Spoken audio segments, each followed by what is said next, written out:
जय भीम, जय भारत। बोधिसत्व भारत रत्न डॉक्टर भीमराव अंबेडकर की जन्म जयंती पर उन्हें बहुत बहुत नमन, बहुत बहुत प्रणाम। इस देश और दुनिया में फैले हुए तमाम अंबेडकरवादियों, समाजवादियों और बहुत सारे उन लोगों ने बाबा साहब का जन्मदिन मनाया जो बाबा साहब की बदौलत आज कम से कम समाज में सर उठाकर चलने की स्थिति में है। आम लोगों ने तो बाबा साहब का जन्मदिन मनाया, तमाम बस्तियों में, खास तौर पर जो शोषितों, पीड़ितों, दलितों, गरीबों की बस्तियों में बाबा साहब का जन्मदिन हर बार की तरह इस बार भी धूमधाम से मनाया गया। तमाम जगह रोशनी की गई, लोगों ने बाबा साहब के चरणों को नमन किया, उनके कदमों पर चलने की, उनके चरण चिन्हों पर चलने की शपथ ली। लेकिन राजनीतिक दल इस बार कुछ ज़्यादा ही चटक नजर आए, और ख़ास तौर पर भारतीय जनता पार्टी। पिछले 3-4 दिनों से मैं देख रहा हूं कि भारतीय जनता पार्टी के नेता, और ख़ास तौर पर उस दिन से जब भाजपा का स्थापना दिवस था, भाजपा के स्थापना दिवस पर भी भारतीय जनता पार्टी के तमाम नेताओं ने बाबा साहब की प्रतिमाओं पर माल्यार्पण किया। और लगातार उसके बाद से 2 दिन बाद बाबा साहब का आज जन्मदिन है, जन्म जयंती है, तो उसके बाद लगातार, और आज प्रधानमंत्री, उत्तर प्रदेश के मुख्यमंत्री योगी आदित्यनाथ, देश भर के मुख्यमंत्रियों ने आज बाबा साहब को नमन किया, और बड़े धूमधाम से भारतीय जनता पार्टी के कार्यकर्ताओं और नेताओं ने आज बाबा साहब की जन्म जयंती मनाई। देर शाम आगरा के खेरिया में भीम मेला लगा, जहां मुख्यमंत्री योगी आदित्यनाथ गए। आगरा भी वही जगह है जहां अभी पिछले दिनों रामजी लाल सुमन, जो सांसद हैं समाजवादी पार्टी के, दलित बिरादरी से आते हैं, जाटो बिरादरी से आते हैं, उनके घर पर करणी सेलाना पिछले दिनों हमला बोला था। और राणा सांगा के जन्म जयंती पर भी काफ़ी जोर आजमाइश वहाँ हुई थी। तो वहाँ भी आगरा के खैरिया में भीम मेला और मुख्यमंत्री का जाना, इसके भी अपने मायने हैं। राष्ट्रपति ने भी बाबा साहब को नमन किया, प्रणाम किया। तमाम विपक्षी दलों के नेता, मल्लिकार्जुन खड़गे, राहुल गांधी, अखिलेश यादव, बहुत सारे नेताओं ने भी बाबा साहब को प्रणाम किया, और संविधान पर देश को चलाने की वकालत भी की कि ये देश बाबा साहब के संविधान से ही चलेगा। कुल मिलाकर अगर देखा जाए तो साफ तौर पर आज बाबा साहब की जन्म जयंती के अवसर पर साफ तौर पर देखा गया कि किस तरीके से किस राजनीतिक दल ने क्या किया और उसके मायने क्या हैं। बाबा साहब का सपना था कि इस देश का जो शोषित, पीड़ित, सर्वहारा समाज है वो आगे आए और उसका उत्थान हो, और इसके लिए उन्होंने केवल जवानी जमा खर्च नहीं किया, उन्होंने बहुत सारे काम भी किए।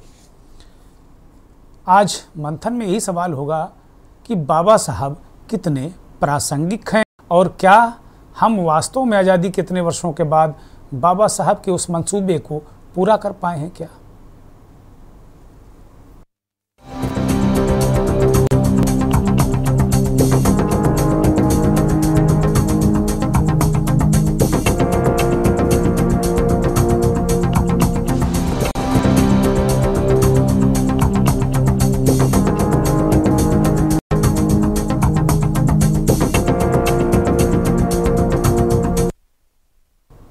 बाबा साहब कितने प्रासंगिक, आज ये मंथन में विषय है। मैं अभी जब इस कार्यक्रम में आ रहा तो देख रहा था कि देश का कोई भी मीडिया संस्थान, मीडिया चैनल बाबा साहब पर डिबेट नहीं कर रहा है। मैंने नहीं देखा, अगर कोई कर रहा हो तो मुझे माफ़ करिएगा, लेकिन मैंने नहीं देखा। और कम से कम जो मेन स्ट्रीम का मीडिया है, जिसे हम सो कॉल्ड मेन स्ट्रीम का मीडिया कहते हैं, उस मीडिया में कहीं भी बाबा साहब के विमर्श पर कुछ नहीं है। अलग अलग तरीके की चीज़ें हैं, लेकिन बाबा साहब नहीं हैं। बाबा साहब के जो लेसन्स हैं उनको लेकर कोई चर्चा नहीं है, उनमें कोई समीक्षा नहीं है। लेकिन हम एक जिम्मेदार मीडिया होने के नाते बाबा साहब को, उनके लेसन्स हैं, उनको लेकर हम कहाँ पहुँचे, हम कहाँ खड़े, हम इस कार्यक्रम के जरिए आत्मचिंतन, आत्ममंथन कर रहे हैं। और ये मेरे कार्यक्रम का नाम भी मंथन है। तो अखिलेश यादव, समाजवादी पार्टी के लोगों ने बाबा साहब के जो आज उनकी जन्म जयंती है उस पर तमाम कार्यक्रम किए और समाजवादी पार्टी ने बढ़ चढ़ कर, मैं देख रहा था आज तमाम शहरों में, तो बाबा साहब की जन्म जयंती को लेकर तमाम सारे पोस्टर, तमाम सारी होर्डिंग्स समाजवादी पार्टी के लोगों ने भी लगवाई थी और भारतीय जनता पार्टी के लोगों तो ऑलरेडी लगवाए थे। होर्डिंग बैनर इनमें कांग्रेस पार्टी नहीं दिखी मुझे, लेकिन सबसे ज़्यादा उत्तर प्रदेश में मुकाबला समाजवादी पार्टी और भारतीय जनता पार्टी में रहा कि बाबा साहब का असली हिमायती कौन है, बाबा साहब के को कौन फॉलो कर रहा है, कौन क्या कर रहा है, ये सब बहुत सारी चीज़ें हैं। तो बारी बारी से प्रधानमंत्री, मुख्यमंत्री और विपक्षी नेताओं को हम आपको सुनाएंगे कि वो क्या मंसूबे रखते हैं, वो क्या सोचते हैं, फिर उसके बाद इस कार्यक्रम को आगे बढ़ाएंगे। आज भारत माता की महान सपूत बोधिसत्व भारत रत्न डॉक्टर भीमराव अंबेडकर जी की पावन जयंती है। इस अवसर पर मैं आप सभी को और पूरे प्रदेश वासियों को हृदय से बधाई देते हुए बाबा साहब की स्मृतियों को कोटि कोटि नमन करते हुए आप सबका मैं अभिनंदन करता हूं। बहनों और भाइयों, जब हम बाबा साहब भीमराव अंबेडकर की बात करते हैं तो देश और दुनिया इस बात से अचंभित होंगे, क्या एक सामान्य मनुष्य विपरीत परिस्थितियों में एक गरीब घर में पैदा होकर के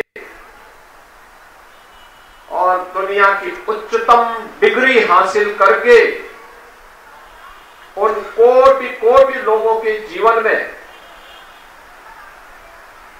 जो वंचित थे, अभाव से ग्रसित थे, जिनके साथ मानवीय व्यवहार भी नहीं हो पाता था, उन लोगों के न्याय की पुरोधा के रूप में लोगों के लिए पूजनीय बन जाए। आज की पीढ़ी इस बात को सुनती है, दुनिया इन बातों को सुनती है, तो उन सबको लगता है कि एक सामान्य मनुष्य नहीं बल्कि एक महामानव रहा होगा, और वो महामानव कोई और नहीं, डॉक्टर भीमराव अंबेडकर, जिनकी पावन जयंती के कार्यक्रम के साथ आज हम सब यहां जुड़ रहे हैं। तो संविधान बनाने वाले डॉक्टर बाबा साहब अंबेडकर की जयंती आज है और हमने हमेशा हमारे संविधान के जो हमारे को एक बहुत बड़ा गिफ्ट है, हर नागरिक को आर्थिक, सामाजिक और राजनीतिक न्याय पाने का अधिकार उन्होंने दिया है। इसलिए उनका जन्मदिन बड़े धूमधाम से देश में मनाया जाता है।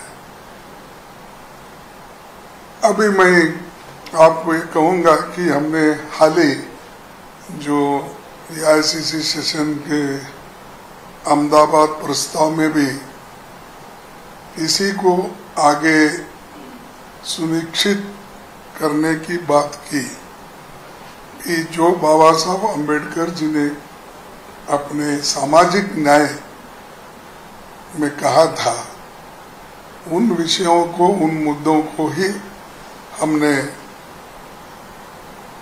अहमदाबाद के सेशन में आगे करा। जो बाबा साहब भीमराव अम्बेडकर जी के नहीं मानते लोग हैं, ये बाबा साहब भीमराव अम्बेडकर जी को ना मानने वाले लोग हैं। ये वही लोग हैं जो संविधान को नहीं मानते, ये वही लोग हैं जो लोकतंत्र को नहीं मानते हैं।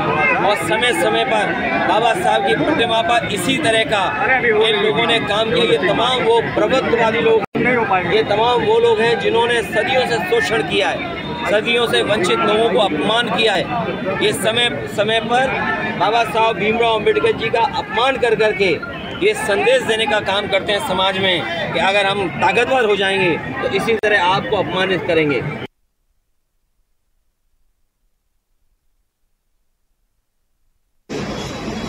इसके लिए पहले प्रारंभ करना पड़ता है और प्रारंभ करने वाले अलग दिखाई देते हैं क्योंकि बाकी समाज नहीं करता, वो लोग करते हैं। इसलिए शुरू में वो काम उनका माना जाता है जो कर रहे हैं, लेकिन काम तो ये समाज का है। जैसे कोई स्कूटर मोटरसाइकिल शुरू करना है, मोटर कार शुरू करनी है, तो चलना तो उसका काम है, उस पूरे मशीन का काम है, लेकिन उसमें स्टार्टर होता है। स्टार्टर सा एक प्रकार होता है चाबी घुमाकर स्टार्ट करना, दूसरा प्रकार होता है किक लगाकर स्टार्ट करना। तो पहले तो वो स्टार्टर ही काम करता है, लेकिन बाद में पूरा मशीन चलता है। ऐसे अपना समाज, इसका प्रत्येक व्यक्ति, प्रत्येक परिवार सुखी, सुरक्षित, निरामय बने, अपना कर्तव्य करे और पूरा समाज सुखी, सुरक्षित, प्रतिष्ठित हो, जिससे विश्व की आवश्यकताओं को पूरा करने का उसका सामर्थ्य बने और वो ऐसा करे, इसलिए काम शुरू हो। बाबा साहेब डॉक्टर भीमराव अंबेडकर एक महामानव थे। निश्चित तौर पर राजनीतिक दल के नेताओं, बहुत सारे लोगों ने कहा। संघ के प्रमुख मोहन भागवत उत्तर प्रदेश के कानपुर में 5 दिनों के प्रवास पर हैं। उन्होंने आज संघ कार्यालय के लोकार्पण के वक्त बाबा साहब को याद किया, उन्हें नमन किया और उनके सामाजिक न्याय के पथ पर चलने को एक आदर्श बताया और उस पर चलने की बात की। कांग्रेस पार्टी के राष्ट्रीय अध्यक्ष मल्लिकार्जुन खड़गे ने कहा कि जो सामाजिक न्याय का पहलू है बाबा साहब का, कांग्रेस पार्टी ने अहमदाबाद अधिवेशन में उसको अडॉप्ट किया है, उसका ड्राफ्ट पेश किया है और उस ड्राफ्ट के जरिए हम समाज में बाबा साहब के चरण चिन्हों, उनके कदमों, उनके पद चिन्हों पर आगे चलने की कोशिश करेंगे। सामाजिक न्याय की अलख जगाएंगे, ये कांग्रेस का है। भारतीय जनता पार्टी ने तमाम जगह कार्यक्रम किए, बहुत जोर शोर से कार्यक्रम किए। उसके सारे मंत्री, नेता, मुख्यमंत्री, प्रधानमंत्री पूरी तरीके से, जबरदस्त तरीके से भारतीय जनता पार्टी ने पूरे देश में बाबा साहब की जयंती मनाई। मेले हुए, रोशनी हुई, बहुत शानदार तरीके से भारतीय जनता पार्टी ने कार्यक्रम को किया। बाबा साहब कहते थे कि शिक्षा शेरनी का दूध है। इसके पीछे मकसद आप समझ सकते होंगे, उसे जरूर पियो। तो जो व्यक्ति कहता हो कभी कि एक बार अपने बच्चों को मंदिर भले मत भेजो, लेकिन विद्यालय जरूर भेजो, स्कूल जरूर भेजो, उसके पीछे उस महामानव की एक सोच है कि शिक्षा ही एक ऐसी चीज़ है, शिक्षा की एक रोशनी ऐसी है जो कम से कम आपकी पीढ़ियों को बदल सकती है, आने वाली पीढ़ियों को बदल सकती है। अगर एक गरीब का बेटा, ठेले वाले का बेटा पढ़ जाता है, पढ़ लिख कर इंजीनियर बन जाता है, तो पूरी पीढ़ी को बदल देता है, समाज को बदल देता है। ये बहुत बड़ी बात है। और हो रहा है इसके उलट। बहुत सारे बेरोजगार, अशिक्षित लोगों की फौज इस देश में तैयार की जा रही है। कौन तैयार कर रहा है, इसके लिए हम सब जिम्मेदार हैं। ये बहुत सारे इशूज़ हैं, बहुत सारी बातें हैं। दलित उत्पीड़न, दलित, ये सब एक सोची समझी साजिश है बाबा साहब को एक वर्ग का नेता साबित कर देने में कि वो दलितों के नेता थे, दलितों के हितैषी थे। जी नहीं, बिल्कुल वो ऐसा नहीं था। वो सामाजिक न्याय के इस देश के अब तक के सबसे बड़े नेता थे। और बाबा साहब को एक षड्यंत्र के तहत, बाबा साहब को एक षड्यंत्र के तहत जो उनकी काबिलियत थी, उसको पूरी तरीके से उसको दस्तावेजों में दर्शाया नहीं गया है। अब हो सकता है भारतीय जनता पार्टी के लोग कहें कि नेहरू जी ने ऐसा कर दिया। नेहरू जी जाने कि ये देश बताएगा, लेकिन बाबा साहब को आज भी जयंती मना लेंगे, तमाम बातें कर लेंगे, मैं देख रहा था कई सरकारों की योजनाएं खूब अखबारों में छपी हैं, बड़े बड़े नेता इस देश के बाबा साहब के चरणों में झुकने वाली तस्वीरें उन्होंने छपवाई हैं। वो सारी योजनाएं बाबा साहब के नाम पर आज अखबारों में छपी हैं जो सरकारों की एक आम योजनाएं हैं। तो इस तरीके का खेल भी होता है। इस देश में क्या बाबा साहब के सपनों का देश बना? मैं अक्सर इस बात को कहता हूं। और जयंती एक विशेष दिन है महामानव का, याद करना चाहिए, हमको खूब धूमधाम से मनाना चाहिए। लेकिन प्रत्येक दिन बाबा साहब जैसे लोग बिरले ही पैदा होते हैं। भारत का सौभाग्य है कि वो इस धरती पर पैदा हुए। तो उनके जो लेसन्स थे, उनकी आइडियोलॉजी थी, उसका क्या हुआ? उस पर क्या हम चल रहे हैं या नहीं चल पा रहे हैं? क्या दिक्कतें हैं? या फिर बाबा साहब सिर्फ एक वोट बैंक बनकर रह गए? बाबा साहब के बारे में वो बहुत बड़ा ऐतिहासिक तथ्य छिपाया गया कि बाबा साहब एक बहुत बड़े अर्थशास्त्री भी थे। मैंने कहीं पढ़ा था कि नोबेल लॉरेट जिन्हें अर्थशास्त्र का नोबेल मिला है, प्रोफेसर डॉक्टर अमर्त्य सेन, जब उनका किसी समाचार माध्यम ने इंटरव्यू किया तो उन्होंने कहा कि डॉक्टर भीमराव अंबेडकर उनके आइडियल हैं अर्थशास्त्र के मामले में। तो बाबा साहब का ये एक महान अर्थशास्त्री का भी पहलू छिपाया गया। उन्हें सिर्फ और सिर्फ इस देश के 20-22-23% दलितों का नेता बता दिया गया, जबकि वो सामाजिक न्याय के सबसे बड़े पुरोधा थे। सामाजिक न्याय के समग्र, उन्होंने किसी के लिए ऐसा नहीं कहा। सारे लोग जो गरीब, शोषित, पीड़ित, गरीब, गुरबा, उन सब की बात। और जो विमुक्त और विपन्न लोग थे उनके लिए बाबा साहब ने बहुत काम किया, बिना किसी भेदभाव के। संविधान में उनकी क्या भूमिका है ये सभी को पता है, सर्वविदित है। तो बाबा साहब भीमराव अंबेडकर क्यों कहते थे कि शिक्षा शेरनी का दूध है, इस मंतव्य को आज हम समझेंगे और इसके बहाने देखेंगे कि क्या उन दलित, गरीब, शोषित, पीड़ितों को शेरनी का दूध पीने को मिल रहा है क्या, या फिर एक अलग तरीके की फौज, उनका अलग तरीके का इस्तेमाल हो रहा है इस देश में। हमारे साथ कुछ मेहमान जुड़ गए हैं। महेंद्र सिंह, सामाजिक चिंतक संघ के विचारक हमारे साथ जुड़े हुए हैं। महेंद्र प्रताप सिंह, बहुत स्वागत महेंद्र जी, बहुत धन्यवाद, आभार। हयात उमर इस देश के जाने माने वरिष्ठ पत्रकार विश्लेषक हैं। हयात, आपका भी बहुत स्वागत। मनीष शर्मा राजनीतिक विश्लेषक के तौर पर हमारे साथ जुड़े हैं, चिंतक हैं। मनीष शर्मा, आपका भी बहुत स्वागत। और डॉक्टर प्रोफेसर अवंतिका अंबेडकर हमारे साथ जुड़ी हैं, दलित चिंतक हैं। सभी मेहमानों का बहुत बहुत स्वागत। जय भीम, जय भारत। सभी को बहुत बहुत शुभकामनाएं आज बाबा साहब की जयंती की। और कार्यक्रम की शुरुआत में हमारे सहयोगी अजेंद्र चौहान आगरा से हैं, हमारे साथ जुड़े हुए हैं। अजेंद्र का भी बहुत स्वागत, बहुत धन्यवाद। अजेंद्र के पास जाएंगे चूंकि आगरा पिछले दिनों दलित वोटों को लेकर एक ऐसी रणभूमि बन गई थी। रामजी लाल सुमन के घर हमला, फिर करणी सेना का जाना, फिर राणा सांगा संग्राम, राणा सांगा को लेकर संग्राम, और आज मुख्यमंत्री वहां गए। भीम मेला लगा हुआ है और आगरा को जाटव लैंड भी कहा जाता है। बहन कुमारी मायावती बहुजन समाज पार्टी की जो अध्यक्ष हैं, वो हमेशा अपनी चुनावी जो कैंपेन है उसका आगाज आगरा से ही करती रही हैं। अजेंद्र, बाबा साहब के जन्मदिन को लेकर आज किस तरीके का माहौल रहा आगरा में, और मुख्यमंत्री गए थे वहाँ पर, इसके और हाल का जो घटनाक्रम है, इसके राजनीतिक निहितार्थ को देखते हुए आप क्या समझ पा रहे हैं वहाँ, अजेंद्र? देखिए, जिस तरह से आज भीमराव अंबेडकर की 134वीं जयंती है, वर्ष 1928 में पहली बार ये जयंती मनाई गई और अब पूरे देश में ही मनाई जाती है।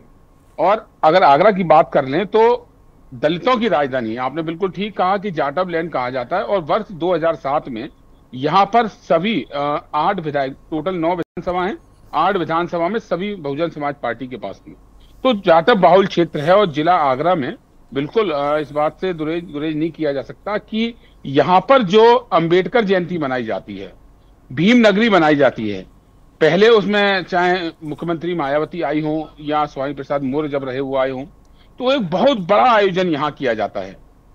कल 15 अप्रैल को सूबे के मुखिया योगी आदित्यनाथ आएंगे, 6:30 बजे का उनका टाइम यहाँ पर निश्चित किया गया और 8 बजे तक वो यहाँ पर रहेंगे। यहाँ भीम नगरी आगरा के सेक्टर 12 में सजाई गई है और पूरा जो थीम है यहाँ पर ब्लू कलर की थीम है, नीली थीम पर सजाई गई है। नीली लाइट है, नीले पर्दे हैं, नीले ही झंडे हैं। यहाँ आलम यह है कि दुकानों पर पूरे आगरा में जगह जगह पर नीले झंडे और अंबेडकर के जो अनुयायी थे, भीमराव अंबेडकर के जो अनुयायी थे, उनके अलग अलग तरह के झंडे यहाँ बिक रहे हैं। पूरा शहर पटा हुआ है। सेक्टर 12 की अगर बात कर लें तो भीम नगरी का आयोजन जहां होता है उसके चारों ओर कई किलोमीटर का एरिया बिल्कुल ऐसा मानो कि इतना साफ सफाई की जाती है, इतना रिनोवेशन रोड का किया जाता है कि उस आयोजन में आने वाले लोगों को कोई भी दिक्कत ना हो। और यहाँ ये कह लीजिए कि ये एक पहल चलाई गई कि जहां जहां भीम नगरी का आयोजन होगा उस क्षेत्र का विकास होना बिल्कुल तय है, चाहे वो क्षेत्र कई वर्षों से विकास की राह देख रहे हों। अंबेडकर जो थे वो जिस तरह से समाज को लेकर गरीब लोगों को लेकर, समाज के सभी लोगों को लेकर साथ चलना चाहते थे, आज उनकी जयंती के रूप में भी, आज जो उनकी जयंती के उपलक्ष्य में जो भीम नगरी सजती है आगरा में, उस आगरा में जहां जहां भीम नगरी सजी वहां वहां का विकास हो गया।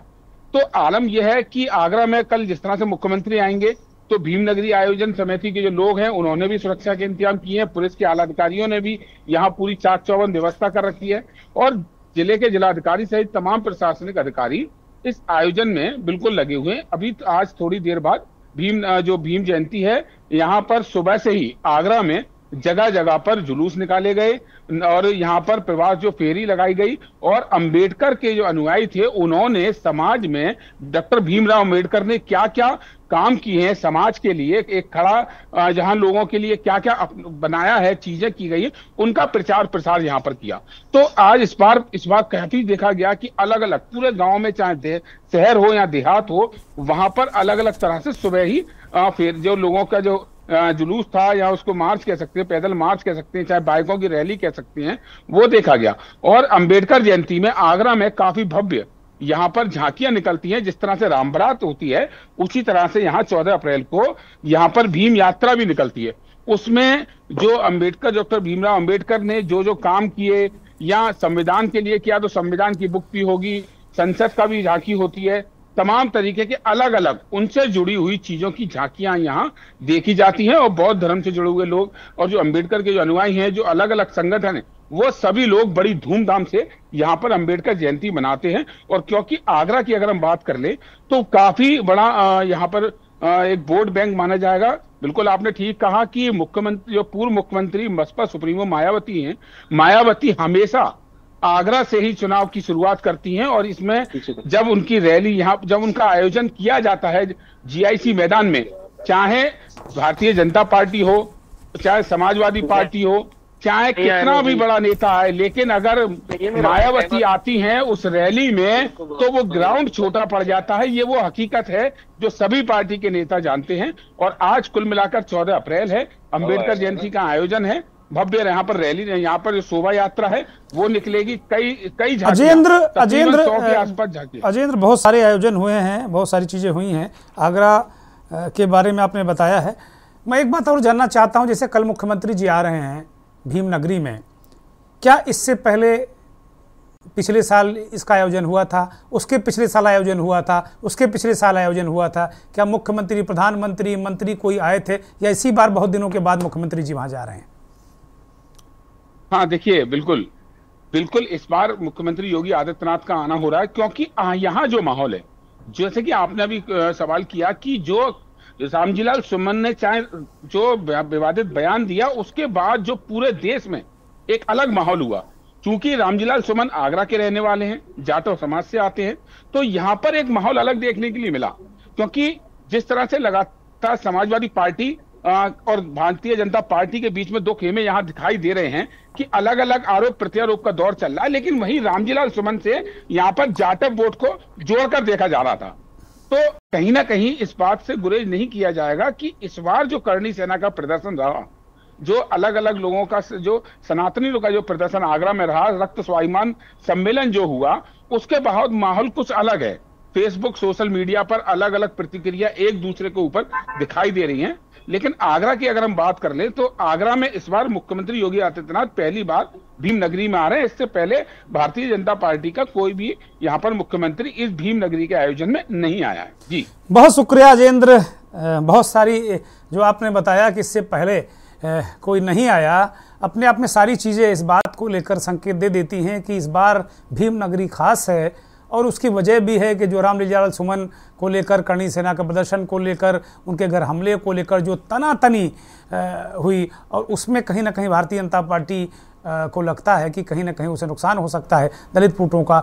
मुख्यमंत्री योगी आदित्यनाथ पहली बार भीम नगरी में जा रहे हैं, इसके राजनीतिक मायने हैं। एक ब्रेक ले रहे हैं। अजेंद्र, आपका बहुत शुक्रिया।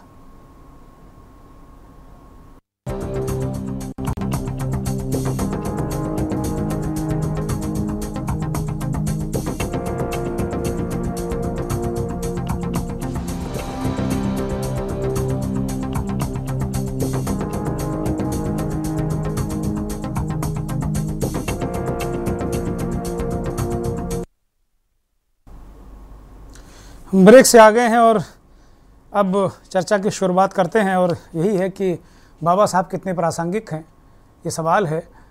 बाबा साहब क्या वोट बैंक है? बाबा साहब ने क्यों कहा था कि शिक्षा शेरनी का दूध है, जो पिएगा दहाड़ेगा? सीधे रुख करते हैं। डॉक्टर अवंतिका आम्बेडकर सामाजिक चिंतक हैं, हमारे साथ जुड़ी हुई हैं। प्रोफेसर डॉक्टर अवंतिका आम्बेडकर, क्या जिन लोगों के लिए कहा था बाबा साहब ने कि शिक्षा शेरनी का दूध है, तो क्या आज वो शेरनी का दूध गरीब, शोषित, वंचित, सर्वहारा समाज को पीने को मिल रहा है क्या? डॉक्टर अवंतिका आम्बेडकर, अनम्यूट करिए डॉक्टर साहब।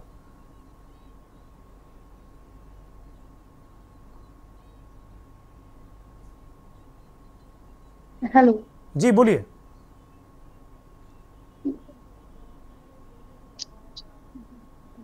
ये सबसे पहले तो मैं बाबा साहेब जयंती पे सभी देशवासियों को और हमारी चर्चा में मौजूद सभी पैनलिस्ट को बधाई देना चाहती हूँ। उसके बाद मैं ये कहना चाहती हूँ कि जी हाँ, बाबा साहब ने जो शिक्षा के, दलितों के लिए जो शिक्षा पे जो जोर दिया है वो बिल्कुल सही दिया है कि शिक्षा ही वो माध्यम है जिसके माध्यम से एक समाज में जो व्यक्ति है वो गरिमापूर्ण जीवन जी सकता है। क्योंकि दलितों को अभी तक काफी समय तक वो लोग पिछड़े रहे हैं, शिक्षा उनके लिए बहुत वर्जित रही है, उनको पढ़ने लिखने का अधिकार नहीं था। पर आज हम दलित पढ़ रहे हैं, पढ़ा रहे हैं, बड़े बड़े संस्थानों में पहुंच रहे हैं, शिक्षा हासिल कर रहे हैं। शिक्षा के माध्यम से हम जागरूक होंगे तो हमें अपने अधिकारों के प्रति हम अपने लिए आवाज उठा सकेंगे, जो भी हमारे लिए गलत हो रहा है या जो भी समाज में जो चल रहा है। तो शिक्षा के अभाव में हमें कोई भी अपने हिसाब से चला सकता है। शिक्षा बहुत जरूरी है समाज के लिए, दलितों के लिए, सभी वर्ग के लिए, स्पेशली महिलाओं के लिए, क्योंकि महिलाएं भी शिक्षा से बहुत पीछे रही हैं। अब आज महिलाएं हर क्षेत्र में आगे आई हैं, क्योंकि बाबा साहब ने हमारे संविधान में ये प्रावधान किया था कि महिलाओं को शिक्षा का अधिकार मिले। शिक्षा पे जितना काम और महिलाओं के लिए जितना काम बाबा साहब ने किया उतना किसी ने नहीं किया अभी तक। ठीक बात है, बड़ी महत्वपूर्ण बात डॉक्टर अवंतिका आम्बेडकर ने कही। मनीष शर्मा, मैं आपकी तरफ रुख कर रहा हूँ। बाबा साहब ने बड़ी मजबूत बात कही थी कि शिक्षा शेरनी का दूध है जो पिएगा दहाड़ेगा। मेरे तो रोंगटे खड़े हो रहे हैं, मैं रोमांचित हो रहा हूँ इनके बाबा साहब के इस जो वाक्यांश है इसको कोट करके मैं बहुत रोमांचित हूँ कि कितनी बढ़िया बात कही कि भाई जो पिएगा दहाड़ेगा। जाहिर सी बात है, क्या इस देश का जो सर्वहारा, शोषित, पीड़ित, वंचित समाज है, क्या उसको शेरनी का दूध मिल रहा है क्या? और जैसा कि अभी डॉक्टर अवंतिका ने कहा कि तमाम समाज, खासतौर पर महिलाओं को, शोषितों को, पीड़ितों को, इनको बाबा साहब ने बहुत, इनके लिए बहुत सारी बातें कही हैं। क्या ये सारी चीज़ें आज आप होते देख रहे हैं? मनीष शर्मा, अनम्यूट करिए, अनम्यूट करिए मनीष। शुरुआती दिनों में ही अगर आप देखिए, आज़ादी के बाद जो है संविधान को जब वो देश को समर्पित कर रहे हैं, तो वो संविधान के बारे में भी बोल रहे हैं कि एक गिवन सिचुएशन में, ये एक जैसी सिचुएशन थी उस सिचुएशन में एक संविधान हम लोग जरूर ये दे रहे हैं जो भी इसमें सर्वोत्तम कर सकते हैं। लेकिन एक ऐसे समय में हम ये संविधान दे रहे हैं जब भारत में एक जो आर्थिक असमानता है और जो सामाजिक असमानता है वो बहुत विशाल स्तर पे है, और ऐसे समय में हम एक राजनीतिक समानता की बात कर रहे हैं। तो वो बार बार इस बात को कह रहे थे कि आने वाले समय में अगर ये सामाजिक असमानता अगर खत्म नहीं की गई, इस दिशा में अगर शासकों ने प्रयास नहीं किया या आर्थिक असमानता को खत्म करने का प्रयास नहीं किया, तो इस देश को इकट्ठा रखना, इस देश की एकता को बनाए रखना आने वाले समय में मुश्किल होगा जी। और जो लोग वंचित लोग होंगे, जो इस असमानता के चलते वंचित लोग होंगे, वो इस लोकतंत्र को, इस देश को जो है एक कह लीजिए कि वो इसके खिलाफ खड़े होंगे। तो वो तो देखिए हम लोग वो जो उनका सपना था, वो सपना तो हम लोग हम आज देख रहे हैं। जब हम सामाजिक असमानता की बात देखते हैं, आर्थिक असमानता की बात देखते हैं, तो वो बहुत विशाल होता जा रहा है। बहुत कह लीजिए कि वो विकराल रूप कह सकते हैं कि अगर आप आज आर्थिक असमानता की बात करें या 1% लोगों के पास जितने संसाधन हैं, कुछ लोगों के पास जितने संसाधन हैं, और बहुत बड़ा हिस्से का जो आप देखिएगा कि 5 किलो अनाज पे एक 100 करोड़ लोगों को रहना पड़ रहा है। तो एक तो आप इसको बहुत मोटे तौर पे इस दौर में आप देख सकते हैं, और दूसरा हम देख रहे हैं कि अभी आपने 2024 का चुनाव आपने देखा कि जनता में एक परसेप्शन जा रहा है कि संविधान जो सामाजिक समानता, जो आरक्षण, जो सामाजिक न्याय, जो ये देने की कोशिश कर रहा था संविधान, उस सरकार से उसको खतरा है। 2024 में एक परसेप्शन सोसाइटी में आप देखेंगे कि बड़े पैमाने पर ये परसेप्शन गया। और आज भी आप अगर इस बात को देखेंगे तो उस दौर में भी आप देखिएगा कि बहुत साफ शब्दों में उन्होंने कहा था, आज जो सरकार है, जिस तरह की सरकार है, जिस तरह की राजनीति आज सत्ता पे है, तो उस दौर में भी बाबा साहब का कोटेशन है कि हिंदुत्व जो है, अगर हिंदुत्व जो है ये अगर आ गया तो ये देश के लिए विपत्ति है। हिंदुत्व का अगर सरकार आ गई, व्यवस्था आ गई, तो ये देश के लिए विपत्ति है। और ये समानता, हिंदू कुछ भी माने, लेकिन वो समानता, स्वतंत्रता और बराबरी के विरोधी हैं, और ये लोकतंत्र के अनुपयुक्त हैं, और इसलिए इनको किसी भी हालत में रोका जाना चाहिए। तो ये अगर आप देखेंगे आज जो भी, हालांकि सरकार भी बहुत बड़े पैमाने पर मनाने की कोशिश कर रही है, लेकिन अंबेडकर साहब जैसा चाहते थे उसके विपरीत एक राज्य व्यवस्था, एक सत्ता जो है आज हमारे सामने मौजूद है। तो यहाँ तक वो यहाँ तक इस बात को, अब कहते हैं, अपनी बात को खत्म करते हैं, वो यहाँ तक कहते हैं कि ये जो जातियों के रहते, ये जो जातियां हैं, इनके रहते कोई राष्ट्र बने ही नहीं सकता है। वो कह रहे थे कि भाई आप राष्ट्र बनने की प्रक्रिया में हैं। आप अगर भ्रम पाल लें कि आप राष्ट्र बन गए हैं, देखिए क्या वो कह रहे हैं कि आप अगर भ्रम पालने के राष्ट्र बन गए हैं तो आप बहुत बड़ा भ्रम पाल रहे हैं। आपको ये मानना होगा कि अभी हम राष्ट्र बनने की प्रक्रिया में हैं। अभी यहाँ 1000 जातियां हैं, वो उनके बीच में कोई इस तरह का, वो अलग अलग राष्ट्र की तरह काम करती हैं, उनके बीच में बहुत असमानता है, बहुत ज्यादा उनके बीच में दूरी है, कोई भाईचारा नहीं है। तो अगर हम ये मान लें, अगर अपनी कमजोरियों को आज देख लें, तो शायद आने वाले समय में हम इन कमजोरियों को दूर करेंगे और वास्तविक राष्ट्र की तरफ बढ़ेंगे। ठीक है मनीष, मैं महेंद्र प्रताप सिंह हमारे साथ संघ के चिंतक विचारक जुड़े हुए हैं। महेंद्र प्रताप सिंह, आपके पास आ रहा हूं। क्या जो बाबा साहब ने जिन कमजोरियों की तरफ हमें इंगित किया था, उनमें से कुछ मनीष शर्मा ने अभी हमें बताया भी, क्या हम आत्ममुग्धता के चलते, मैं किसी, ना तो मैं वर्तमान की बात कर रहा हूँ, ना मैं भविष्य या भूत की बात कर रहा हूँ, मैं ओवरऑल इस देश की बात कर रहा हूँ। अब तक जिन सरकारों ने इस देश पर राज किया, मैं उनकी बात कर रहा हूँ। इसमें ना कोई दल विशेष है, ना कोई व्यक्ति विशेष है, ना कोई नेता विशेष है। क्या आत्ममुग्धता के कारण हम आत्ममुग्ध हो गए, उसके कारण आज हम उन बातों को नहीं अंगीकार कर पाए, उस तरह समाज को नहीं बढ़ा पाए जिन बातों को बाबा साहब ने कहा? और जो हिंदुत्व को लेकर भी उनकी एक टिप्पणी है, उस पर क्या कहेंगे? महेंद्र प्रताप सिंह, अनम्यूट करिए महेंद्र जी। आ रही आवाज? बोलिए बोलिए। नमस्कार। नमस्कार। देखिए, पहली बात तो जैसे महर्षि वाल्मीकि प्रासंगिक हैं, तुलसीदास जी प्रासंगिक हैं, उसी तरह बाबा साहब अंबेडकर भारत रत्न वो भी प्रासंगिक हैं। और बाबा साहब ने, जैसे मनीष जी ने जो बात बोली, मैं उसी बात को थोड़ा आगे बढ़ाता हूँ। बाबा साहब ने जो बात बोली या आपने जो बात कही कि शिक्षा शेरनी का दूध है, जो पिएगा वो दहाड़ेगा, तो बाबा साहब ने ये बात तब बोली जब हम प्रजातांत्रिक तरीके से, लोकतांत्रिक तरीके से देश को एक व्यवस्था देने की दिशा में आगे बढ़ रहे थे। उनका ये कहना था, उसके पहले जो व्यवस्था थी वो क्या थी? उसके पहले अंग्रेजों का राज था, उसके पहले मुगलों का राज था, छोटी छोटी रियासतें थी। तो कहीं ना कहीं उनको लग रहा था कि जो लोकतंत्र की सच्ची परिभाषा है वो ये है कि एक तो उसका हर वर्ग शिक्षित हो और भेदभाव ना हो और असमानता की बात ना हो। और देखिए, ये तो देखने का, भारतीय जनता पार्टी की सरकार मान लीजिए अभी 15-20 साल से है, या उसके पहले 50 साल तक दूसरे दलों की सरकार थी, लेकिन मैं एक बात बहुत जवाबदारी से बोल रहा हूँ, इस देश में छुआछूत और असमानता ये दोनों चीजें घटी हैं। अगर कोई ये कहता है कि बड़ी है या ज्यादा है तो ये झूठ है, वो समाज से जुड़ा हुआ नहीं है। हम लोग समाज क्षेत्र में रोज काम करते हैं, रोज 100-200 लोगों के टच में आते हैं। हमको मालूम है, हमने कभी किसी की जाति नहीं पूछी। हम किसी से मिलते हैं तो कभी उससे इस तरह का व्यवहार नहीं करते हैं, इस तरह का वो हमसे व्यवहार नहीं करता कि भैया आप इस वर्ग के हो।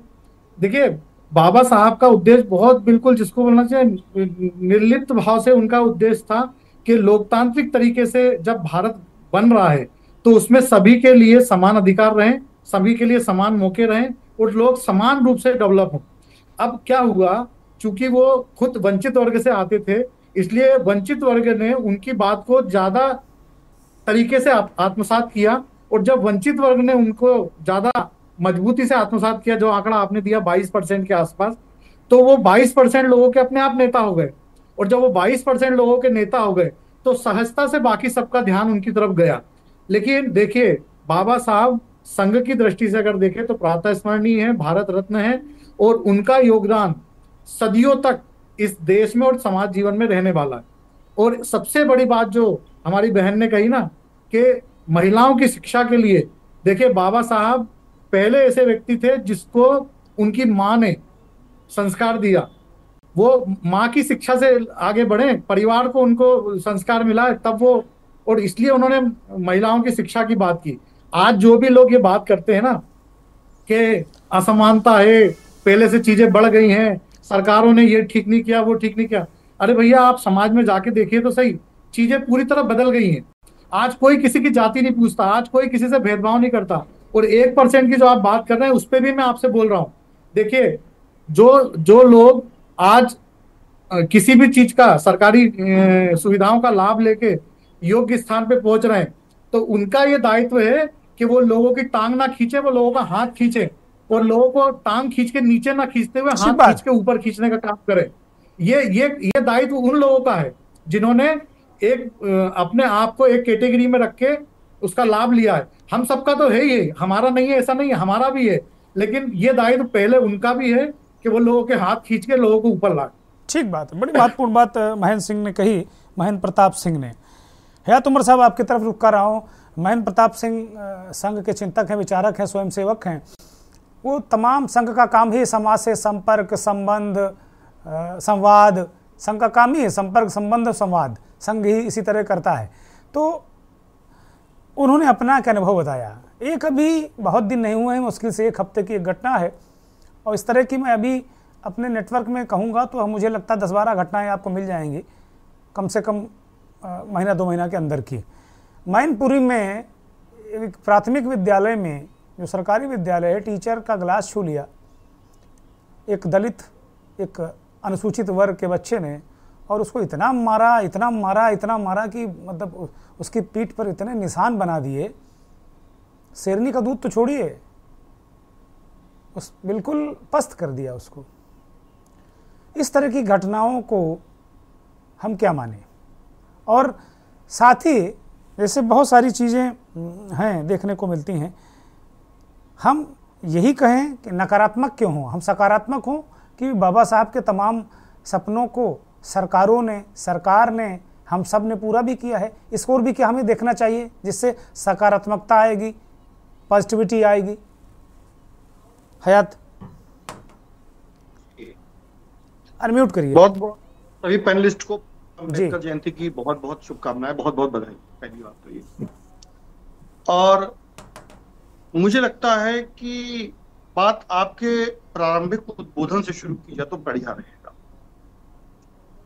और उसके पहले उस प्रारंभिक उद्बोधन पर मैं टिप्पणी करने से पहले मैं आपको एक हाल की घटना बताना चाहता हूं जो सिर्फ अभी 2 दिन पुरानी है और सभी अखबारों ने उसको प्रमुखता से आगे पीछे छापा। तो अखबारों का तो हम तो देखते नहीं है, सच बात तो ये सोशल मीडिया पर और पैरेलल मीडिया पर, समानांतर मीडिया पर वो खबर बहुत प्रमुखता से है कि जिला मुझे एग्जैक्टली याद नहीं पड़ रहा है, शायद आजमगढ़ है और कोई है, कि दलित ने गेहूं काटने से मना किया तो उसे बोझ में जिंदा जला दिया।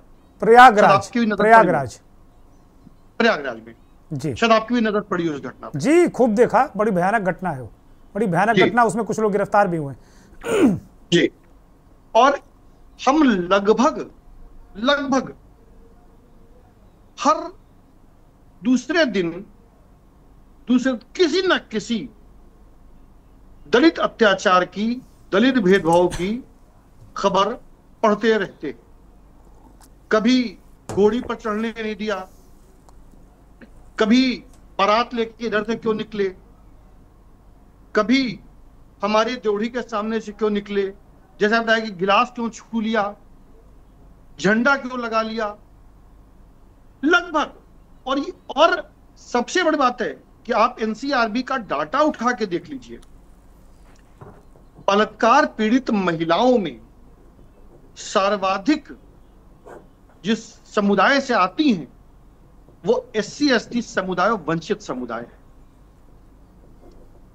और जो आरोपी होते हैं जरा उनका भी डेटा देख लीजिए कि वो किस समुदाय से आते, किस समाज से आते। देखिए, अब आपके मैं प्रारंभिक उद्बोधन पे आ जाता हूं कि आज बाबा साहब की अंबेडकर जयंती है और किसी भी बड़ा जो कथित रूप से बड़े, कथित मैं कहता हूं, जो बड़े चैनल हैं हिंदी पट्टी के जिनकी TRP है, उसमें से वो गायब है जयंती। आप लोगों ने सोचा कभी क्यों गायब है? ये गायब सिर्फ इसलिए है कि हिंदी पट्टी का मीडिया पूरी तरह से स्वर्ण है। इक्का दुक्का रेयर ऑफ द रेयरेस्ट, इक्का दुक्का संपादक आपको किसी दलित से मिल जाएगा और हो सकता है एक आध कोई पिछड़े मिल जाए, और पिछड़े होंगे भी तो ज्यादातर जैसे कि आपको जो वो पिछड़ों में भी जो क्रीमी जाति है, जो बड़ी जाति है, जो अपने आप को क्षत्रिय कहती हैं, वो मिलेंगे। और मनुवादी मानसिकता से पूरी तरह से ग्रसित है। उस आदमी की मुख्य धारा की मीडिया में गुजर नहीं है जो आदमी स्वर्ण मानसिकता और मनुवादी मानसिकता का समर्थक नहीं है। अगर उसका विरोधी है तो वो मीडिया में टिक ही नहीं सकता है। अब मैं बात कर रहा हूं कि जो हमारे मनीष जी ने कहा, मैं उस पूरे कोट को उद्धृत करना चाहता हूं। देखिए, हर राष्ट्र की एक पहचान होती है और हमारी भी एक पहचान है। जब पाकिस्तान का दिमाग आपके नजर में, जहन में आएगा, नाम गूंजेगा, तो आपके दिमाग में फौरन एक इस्लामिक राष्ट्र, कट्टर राष्ट्र, तालिबानी राष्ट्र, आतंकवादी राष्ट्र की छवि घूमेगी। चीन का नाम आपके दिमाग में आएगा तो आपके दिमाग में फौरन एक कम्युनिस्ट राष्ट्र, एक औद्योगिक राष्ट्र, एक निर्माता राष्ट्र की छवि आएगी। अमेरिका का नाम आएगा तो फौरन एक पूंजीवादी राष्ट्र की, एक आपके ताकतवर देश की आपके दिमाग में छवि आएगी। तो जब हमारे देश का नाम आता है तो कौन सी छवि आती? हमारे देश की पहचान गांधी से है, अंबेडकर से है, नेहरू से है, या सावरकर से है, हेडगेवार से है, या आपके राष्ट्रीय स्वयंसेवक संघ से। अगर हमारे देश की पहचान गांधी जी से है, अंबेडकर से है, नेहरू से है, तो स्वाभाविक रूप से हम जो हमारी संविधान की प्रस्तावना है कि हम एक सेक्युलर राष्ट्र हैं, और जब सेक्युलर राष्ट्र की बात आती है तो हमें बाबा साहब की 22 प्रतिज्ञाओं को दोहराना चाहिए। इस अंबेडकर जयंती पर सरकारी तौर पर यह कार्यक्रम होना चाहिए जो उन्होंने बौद्ध धर्म ग्रहण करते समय जो 22 प्रतिज्ञाएं दोहराई थी उनको दोहराना चाहिए, और बार बार दोहराना चाहिए, हर मौके पे दोहराना चाहिए। और जब वो कहते हैं कि इस देश के लिए, जैसे पाकिस्तान के लिए इस्लामिक राष्ट्र एक आपदा था, आपदा है। धार्मिक राष्ट्र कभी भी, किसी भी देश के लिए कोई भी धार्मिक राष्ट्र कभी भी हितकर नहीं हो सकता है। तो जब एक आपदा है तो उन्होंने कहा कि देश के लिए, लोकतंत्र के लिए हिंदू राष्ट्र एक आपदा है, हिंदू राष्ट्र कभी भी स्वीकार नहीं किया सकता है। और आज जो मीडिया है, जो संगठन है, जो सरकार है, जो निजी सेनाएं बनी हुई हैं, उन सब की, वो सब स्वर्ण सेनाएं हैं, कोई भीम सेनाएं नहीं है। वो जो सेनाएं बनी हुई हैं, जो तलवार लहरा रही हैं खुले में, खुले में लोकतंत्र है, सबको अपने विचार रखने का, अपनी बात रखने का सबको स्वतंत्रता है। आप सदन में खड़े होकर के एक समुदाय को गाली दे सकते हैं, और दूसरे उस सांसद के खिलाफ कितने लोगों ने प्रदर्शन किया। और जब एक दूसरा सांसद किसी, मान लीजिए कि आपके लिए वो बहुत पूजनीय है, मान लीजिए आपके लिए बहुत बड़ी हस्ती है, लेकिन वो अगर आदमी होकर कह रहा है तो आप उसका जवाब उसके स्तर पे देंगे, मंच पे देंगे। आप लिख के बड़े बड़े लेख लिखिए, अखबार छाप दीजिए, राणा सांगा के उसमें आप जाके पुलिस पे रिपोर्ट लिखाइए, केस करिए, मुकदमे दर्ज करिए, भर दीजिए मुकदमे से। आप उसको संसद से, बहुत ज्यादा आपका बहुमत है, आप सदन से निलंबित कर दीजिए, निष्कासित कर दीजिए। लेकिन निजी सेनाओं को खुले में तलवार लेकर के एक दलित सांसद के खिलाफ प्रदर्शन करना, खुले में एक राष्ट्रीय, एक पार्टी के राष्ट्रीय अध्यक्ष को, पूर्व मुख्यमंत्री को गोली मारने की धमकी देना, क्या ये बाबा साहब के सपनों का राष्ट्र है? किस मुंह से हम आज बाबा साहब का नाम ले रहे हैं? हमको शर्म आनी चाहिए। हम बाबा साहब के तो नाम लेने के लायक नहीं है, उनके चरणों की धूल नहीं है, और आज हम बाबा साहब की जयंती मना रहे हैं। क्या हम उनको श्रद्धांजलि देने के लायक हैं? हम उनको श्रद्धांजलि दे सकते हैं? ये मेरा सभी पैनलिस्टों से सवाल है। ठीक बात है। बहुत महत्वपूर्ण बातें कही, बहुत उद्वेलन और आक्रोश में हैं, और हम सब इस तरह की चीज़ों पर चिंतित जरूर हैं। महेंद्र सिंह जी, ये बड़ी मौजूद बात है। अगर गांव में, गली में कोई एक निर्धारित साइज है कि 5 इंच 4 इंच से बड़ा अगर चाकू लेकर कोई घूमता है, तो पुरानी दफ़ा 25, नई वाली तो मुझे अभी तक याद नहीं हो पाई, लेकिन पुरानी दफ़ा 25 में वो अंदर हो जाता था। अब 1-1 मीटर की तलवारें लेके सड़क में प्रदर्शन हो रहे हैं। सही सवाल उठा रहे हैं हयात उमर कि हम कैसे कहें कि बाबा साहब के सपनों का राष्ट्र है ये, और अब तक मुझे नहीं लगता है कि कहीं इस पर रोक लगाना, इस पर कार्रवाई, बजाय इसके उलट हम वोटों का मैनेजमेंट करने में लग गए हैं, चाहे पक्ष हो चाहे विपक्ष हो। महेंद्र प्रताप सिंह, हयात उमर साहब को मुर्शिदाबाद में 3 दलित मर गए, उनकी चिंता नहीं हुई, उनकी याद नहीं आई। इनको छोटे छोटी कुछ घटनाएं याद है जिसके कारण ये हिंदू संगठन को घेर सके। मुर्शिदाबाद भूल गए ना ये, क्योंकि वहां पे ओरिजिनल दलित नहीं मारे। रामजी लाल धमन 8-10 बार के सांसद होंगे, वो दलितों में भी अपर कैटेगरी में आ गए। वो दलितों का तमगा लेके राजनीति कर रहे हैं। वो जो मुर्शिदाबाद में मरे ना, वो ओरिजिनल दलित मरे हैं। उनके बारे में इनका मुंह चुप हो गया, उनके बारे में इनको कुछ भी नहीं कहना है। उसके बारे में कौन कहेगा? और आप हमेशा बाबा साहब के बारे में जब बात करते हो तो बात क्या करते हो? आप बात करते हो सवर्ण की और दलितों की, जबकि सवर्ण और दलितों का कोई झगड़ा ही नहीं है भैया। इक्का दुक्का कोई घटना हो जाती है उसको आप स्वर्ण दलित बना देते हो। इन्होंने तो मीडिया पे आरोप लगा दिया, मीडिया को भी इन्होंने कैटेगराइज कर दिया कि मीडिया भी बटा हुआ है। अब आप बताइए, अगर आप भी अगर उच्च वर्ग से आते हैं तो फिर आपने ये डिबेट क्यों रख ली? या मैं उच्च वर्ग से आता हूं तो मैं इसमें शामिल क्यों हूं? उसके बाद ये कह रहे हैं कि आप जयंती क्यों मना रहे हो? मतलब आश्चर्य है, अपने हिडन एजेंडे में कितना जबरदस्त तरीके से सफल हो रहे हैं वरिष्ठ पत्रकार महोदय। केवल आप हिंदुओं में दलित और हिंदुओं में ही जाति संघर्ष कराओगे। घटनाएं कहाँ, आप एक बात बताइए, ऐसी घटनाएं अगर मैं गिनवाऊंगा तो 50 मेरे को भी मिल जाएगी। जातीय संघर्ष ये आज नहीं हो रहा, ये सदियों से हो रहा है। और घटनाओं को मैंने फिर कहा ना, बाबा साहेब अम्बेडकर ने जो बात बोली उस पे समाज जीवन आगे बढ़ा है। और किसकी सरकार में बढ़ा मेरे को इससे कोई मतलब नहीं, भाजपा की कांग्रेस। लेकिन आज समाज में जातिवाद की भावना पहले की तुलना में कम हुई है, छुआछूत कम हुआ है। ठीक है, मेरे पास कुछ मिनट है, 2 मिनट हैं, अब मैं जल्दी से रिएक्शन ले लेता हूं। ठीक है महेंद्र जी, थैंक यू, बहुत महत्वपूर्ण बात कही। डॉक्टर अवंतिका के पास आता हूं। महेंद्र प्रताप सिंह ने कहा कि एक पक्ष है हयात का कि हम क्यों मना रहे हैं, मतलब उद्वेलन है उनके अंदर। वो कह रहे हैं कि हम क्यों मना रहे हैं, हमें हक नहीं, हमें उनके चरण छूने का हक नहीं। एक पहलू ये है, ये एक्सट्रीम हो सकता है। मैं आ रहा हूँ हयात, मैं आ रहा हूँ आपके पास, हयात मैं आ रहा हूँ। एक पहलू ये है, एक पहलू महेंद्र प्रताप का है। वो कह रहे हैं कि आप मुर्शिदाबाद को भी देख लो, वहां भी दलित मरे हैं। और दूसरी बात महत्वपूर्ण ये है कि महेंद्र प्रताप कह रहे हैं कि जो छुआछूत इस तरह की जो एट्रोसिटीज थी वो कम हुई हैं। आप क्या राय रखती हैं इसमें अवंतिका?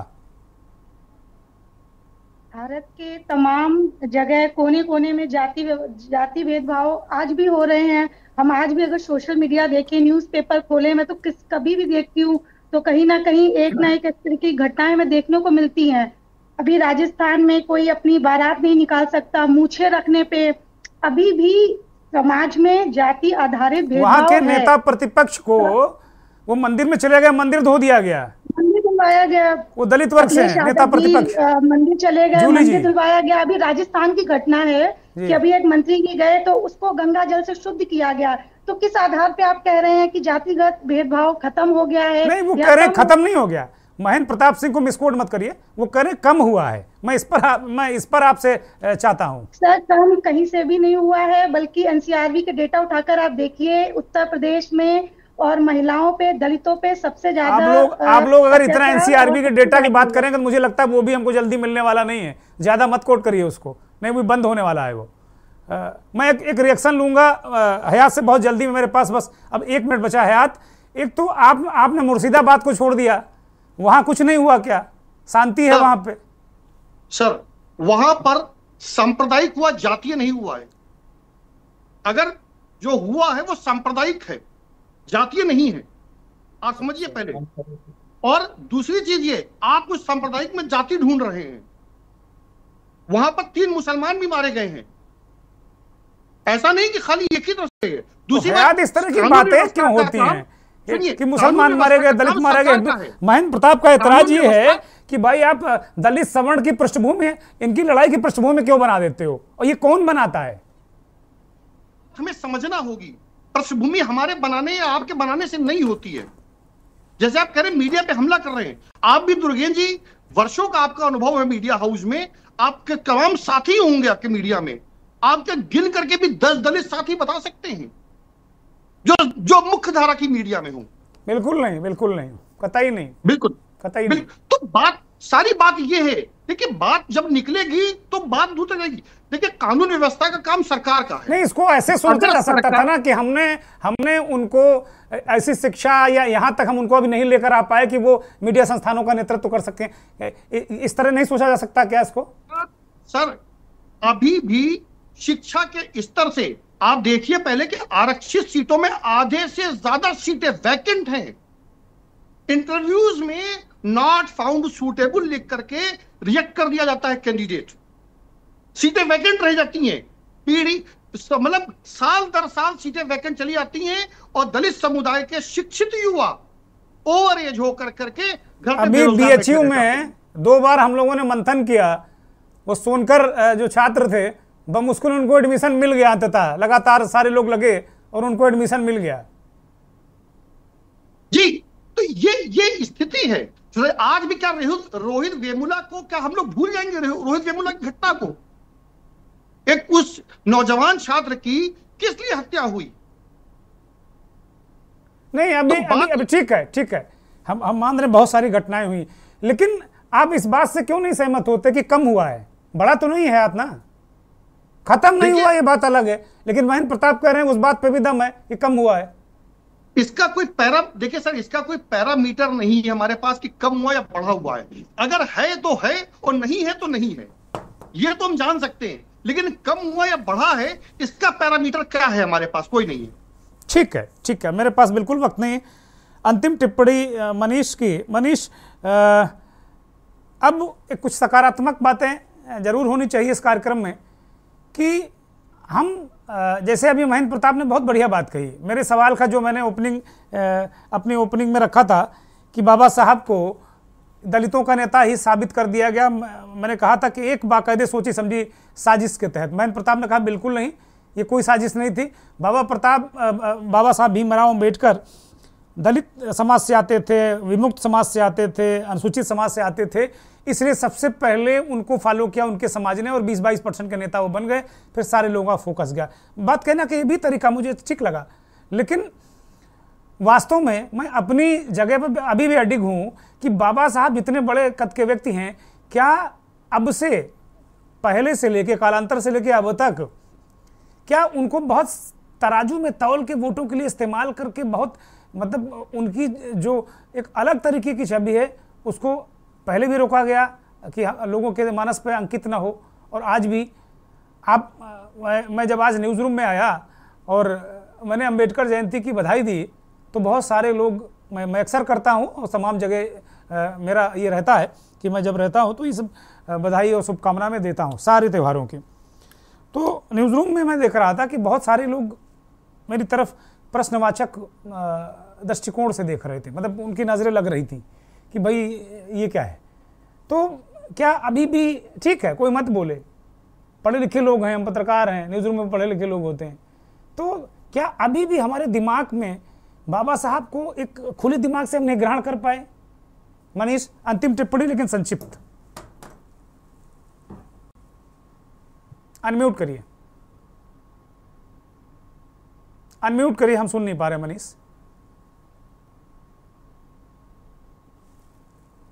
सारी बात हो रही है कि कम हुआ है कि ज्यादा हुआ है। सवाल ये नहीं है, सवाल ये है कि पहली बार एक ऐसी सरकार आई है जो घोषित तौर पर वर्णाश्रमी व्यवस्था के पक्ष में खड़ी रहती है, और उसका जो मातृ संगठन है, जब संविधान बन रहा था तो उस समय वो कह रहा था कि हमारे पास दुनिया का सबसे बड़ा बढ़िया संविधान मनुस्मृति मौजूद है, वो संविधान के खिलाफ खड़ा था। तो आज 14 के बाद एक ऐसी सरकार है जो जाति व्यवस्था को, वर्णाश्रमी व्यवस्था को और हिंदू राष्ट्र का खुलेआम ऐलान कर रहा है। सवाल यहां इसको हम लोग को समझना चाहिए, और इसीलिए आप देखेंगे कि संविधान का दिया हुआ जो कार्यपालिका है, जो न्यायपालिका है और जो विधायिका है, वो बना हुआ है लेकिन वो काम नहीं कर रहा है। वो मौजूद है लेकिन वो आरएसएस के पक्ष में, वो बीजेपी के पक्ष में उसको ओरिएंट किया जा रहा है। सारी जो संवैधानिक संस्थाएं हैं, समाप्त करिए कार्यक्रम के लिए, वक्त नहीं मेरे पास, कंप्लीट करिए। ये बड़ा है, और इस एंगल से बाबा साहब कह रहे थे कि हिंदू राष्ट्र और बनेगा तो देश के लिए खतरा होगा। ठीक है, ठीक है मनीष, मैं आपको रोक रहा हूं, मेरे पास अब बिल्कुल वक्त नहीं है, बिल्कुल वक्त नहीं है। महेंद्र प्रताप एक 5 सेकंड में अगर कुछ कहना चाह रहे हो, महेंद्र प्रताप जल्दी से 5 सेकंड में। मैं सुन नहीं पा रहा हूं, दर्शक सुन नहीं पा रहे। महेंद्र प्रताप, जो बातें मनीष जी बोल रहे हैं उस बात का कोई प्रमाण है कि कभी आरएसएस ने कहा कि ये मनुवाद का लेके आइए? कभी ये कहा हिंदू राष्ट्र का विरोध डॉक्टर भीमराव अंबेडकर ने विरोध किया क्या हिंदू राष्ट्र का? कुछ भी बोलते हो आप, चैनल पे कुछ भी बोलोगे यार। आप स्क्रीन पे झूठ बोल रहे हैं, आप स्क्रीन पे झूठ बोल रहे हैं। मैं उसका तथ्य के साथ दे सकता हूं, आपको प्रमाण दे दूंगा जब चाहेंगे आप, जितना चाहेंगे आप। चलिए, बहुत शुक्रिया। मैं अगली डिबेट इसी पर करा लेता हूं कि अंबेडकर ने ये कहा था कि नहीं कहा था। अगली डिबेट इसी पर। बहुत बहुत शुक्रिया महेंद्र प्रताप, मनीष शर्मा, बहुत बहुत धन्यवाद। हयात उमर साहब, डॉक्टर प्रोफेसर अवंतिका अंबेडकर और उन सभी लोगों को बहुत बहुत धन्यवाद जिन्होंने इस कार्यक्रम को देखा, समझा। अंबेडकर को पढ़िए, बाबा साहब को पढ़िए, समझिए, आपको लगेगा कि हमको एक ऐसा अनमोल रतन इस कुदरत ने दिया, वो थे बाबा साहब भीमराव अंबेडकर। जय भीम, जय भारत।